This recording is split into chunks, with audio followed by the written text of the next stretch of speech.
President Xi Jinping has been re-elected as China's General Secretary of the Communist Party, securing him a third term in leading the nation. The 69-year-old leader won his new term on the 10th of March during the 14th National People's Congress held in Beijing. And that's our first news in Kumbang News Macau tonight. Meanwhile, Macau's Chief Executive Ho Yat-seng has congratulated Xi, saying that the latter's re-election was the choice of all Chinese people, including those in Macau. Meanwhile, Ho flew to the nation's capital yesterday and is scheduled to attend the closing of the first session of the 14th National People's Congress.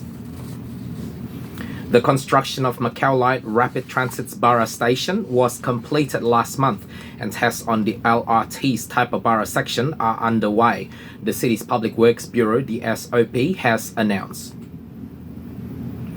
The first stage of Studio City's second phase will open in the second quarter of this year, according to Lawrence Ho, Chairman and Chief Executive of the integrated resorts operator Macau Resorts and Entertainment. Ho said recently the first stage will include one of the second phase's 2 hotel towers and the much-awaited indoor water park, expected to be the largest of its kind in Asia, while the second stage is slated to open in the third quarter and include the second hotel tower. As the Macau Grand Prix celebrates its 70th anniversary this year, the Macau Government Tourism Office and Madame Tussauds Hong Kong have joined forces to debut the fascinating wax figures modeled after 8 accomplished racing drivers at the Macau Grand Prix Museum later this month. The new wax statues represent the first joint marketing project between the Macau SAR government and the prestigious global brand Madame Tussauds. The wax figures will include racing drivers John McDonald, Ron Haslam, Ayrton Senna, and Sebastian Vettel, while the identity of the other 4 racers will be announced later.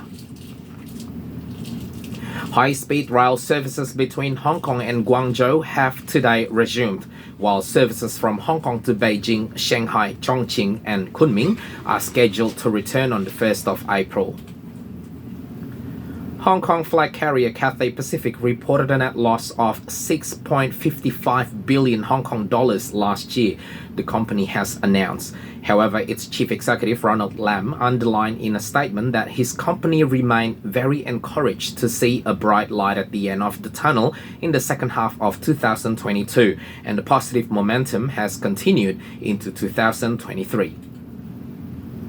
The weather in town for the next 2 days are predicted to be cloudy and dry, with temperatures ranging from 17 to 22 degrees Celsius tomorrow and 16 to 23 degrees Celsius on Tuesday.